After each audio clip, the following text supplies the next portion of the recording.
Real people, real choices, real consequences. This isn't fiction, but it's a true story, and a powerful lesson for anyone who thinks betrayal has no price. Emma was a beautiful young woman living with her parents in one of the richest countries in the world. After completing her education, Emma landed a job as a teacher. One day, during a parent-teacher meeting, she met a local man named Noah who had come on behalf of his brother to check on his brother's children's academic progress. After a long and engaging discussion about the kids, Noah found himself interested in Emma. He liked her character and felt she would be a good fit as a wife. From that day on, Noah would call Emma from time to time, pretending to ask about the children. But his real intention was to stay connected. Eventually, he decided to be honest. He told Emma directly that he liked her and wanted to propose marriage. He was ready to visit her parents. Noah worked in the government sector, a well-paid, highly respected position. Emma also had a close friend named Sarah. Sarah was married to Elias, a very wealthy businessman. In 1990, a conflict broke out between Emma's residence country and its neighboring nation. Her parents decided to return to their hometown for safety. During this time, Emma and Noah's love grew stronger and Noah was ready to proceed for marriage proposal. But Emma had to go with her parents to their origin country.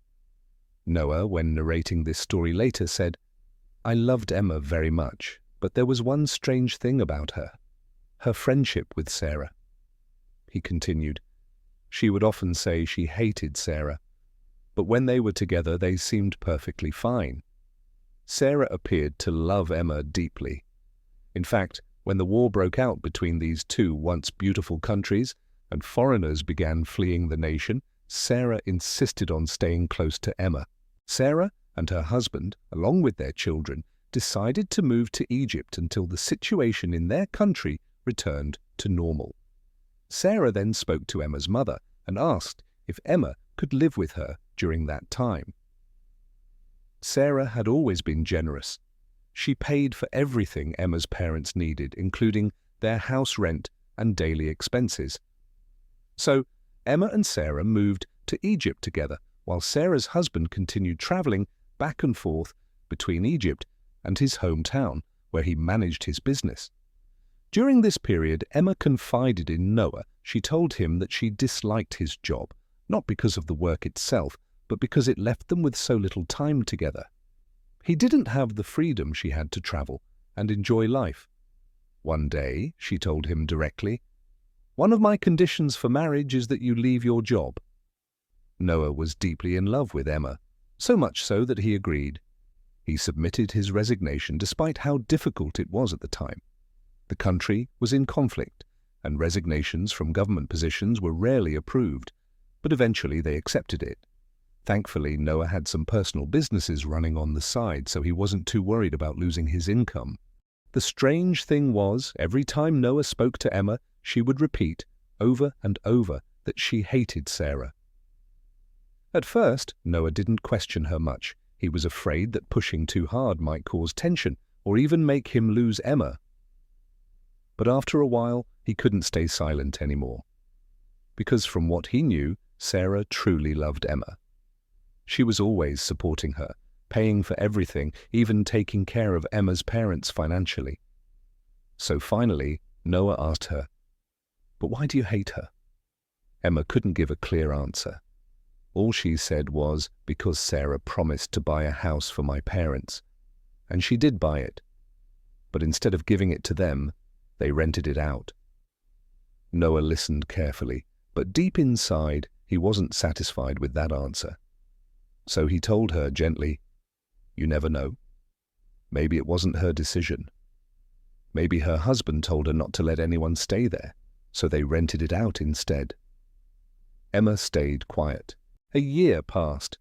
Every time Noah brought up the idea of visiting her parents to ask for her hand in marriage, she would tell him to wait. When the second year came, she still told him to wait. "Just 3 more months," she said. Eventually, Noah couldn't take it anymore. He said to her, "I left my job. Why, I've done everything just to be with you. and now every time I bring up marriage, you keep postponing." He pushed the issue until Emma finally gave in and agreed. She told him to go ahead and meet her parents. Noah shared the news with his brother, telling him that he was planning to propose to Emma, but his brother wasn't happy. He called Noah and said bluntly, "Emma is not a good girl to be a wife." Noah was furious. He argued with his brother and told him firmly, "Don't interfere in my personal life. Please leave me alone." Determined to marry the woman he loved, Noah went forward with the proposal, and Emma accepted. They began planning for the wedding. Sarah stepped in and offered to take care of all the wedding expenses on Emma's side. Sarah took Emma shopping and spoiled her with everything a bride could dream of: diamond jewelry, gold, clothes, shoes, all the things any girl would wish for on her wedding day. The days passed quickly and everything seemed ready, but then the day before the wedding, Emma disappeared. She was gone. No one knew where she was. They searched everywhere, but she was nowhere to be found. Noah was in shock. He panicked. He traveled to her parents' home, hoping she might be there. But she wasn't. Desperate, he returned to his home country. Then one morning he was woken up by a phone call. It was Sarah. She was crying uncontrollably. "Oh, Noah, help me! Please help me!" Noah, alarmed, asked quickly, "What's wrong? What happened?" But Sarah was silent. He could only hear her heavy breathing between sobs. Then finally, she said it. "Emma and my husband, they traveled together. And now, he sent me divorce papers." Noah froze. His heart sank.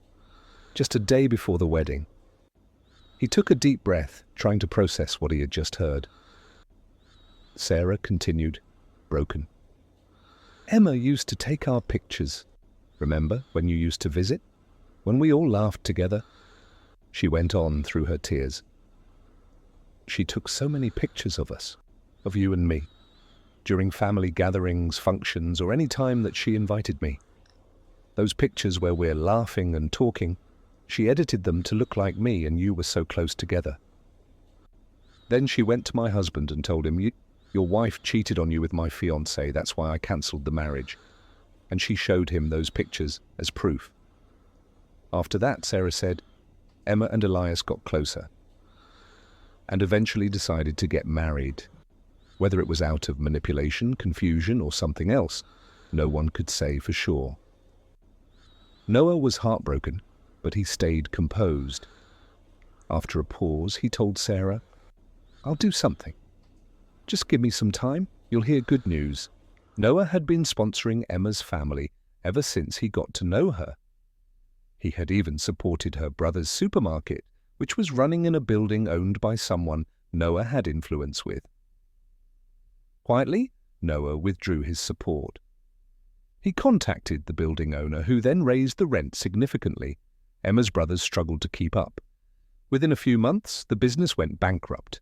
The building owner, along with others they owed money to, took them to court. In the end, they were jailed. One afternoon, Noah received a call. It was Emma. At first, he didn't want to answer, but he thought, let's see what she wants to say. Emma was crying. "I'm sorry for everything that happened, but why did you do that to my brothers?" Noah stayed calm and responded, "If you want what's best for everyone, then divorce your husband, go back to your friend, and help her reunite with her husband.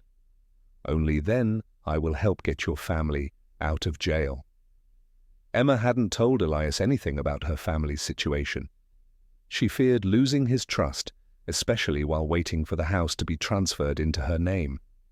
So instead, she turned to Noah, hoping to fix the damage quietly. Emma went quiet. Then, after some time, she decided to go and meet Noah in person. She came to him pleading, asking him to help get her brothers out of jail. But Noah stayed firm. "As I said," he told her, "let's make a deal. You divorce your husband and come back to me, and your husband, he must return to his family.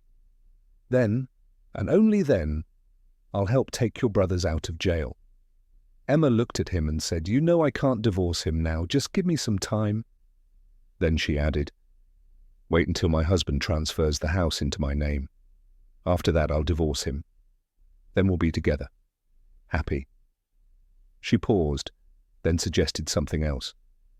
"But I have an idea. We can stay friends. He won't know. I'll keep things quiet until I'm ready for divorce. But for now, please, just help my family." Noah listened carefully. Then he said, "Deal." Noah says, in telling this story, Emma was a very beautiful girl, but she was not intelligent at all. She told me that she is after the wealth from Elias. If she was intelligent, she would have never tell me her plans, because how can I trust a woman who left me for another man and now she waiting for that man's wealth or house? But because she wasn't clever enough, she told me all her plans. She would come to me, and I was very patient with her. I told her, we are not going to have haram relationship. We are friends till you divorce, then we get married. But eventually I started recording, taking pictures and videos of her while she was at my home. One day, I picked up the phone and called Elias. I told him, "Your wife was with me, and I'm going to send you the evidence." Then Noah sent him all the pictures and videos. Shortly after, Emma was thrown out of her husband's house. Elias took everything from her. Emma had no choice but to leave the country. She returned to her home country and moved back in with her parents, empty-handed and broken. Later that year, Elias called Sarah and apologized. It wasn't easy for Sarah to accept, but Elias also spoke to their children. Together, they helped reconcile their parents. As for Noah, he wanted nothing more to do with Emma. He didn't want to hear her name again. But despite everything, he made one final decision. He paid off all the debts of Emma's brothers. He cleared the loans and helped get them released from jail. They sold the last remaining items from the supermarket. Eventually, all of them had to leave the country. Now they live back in their homeland as poor as they were before. This is the end of this true story lesson learned. Never, ever take someone's right. What goes around, comes around. Allah promised us in Quran, whoever has done an atom's weight of good will see it, and whoever has done an atom's weight of evil will see it. Chapter 99, verse 7 and 8. Stories like this deserve to be heard. Share, like, and stay with us.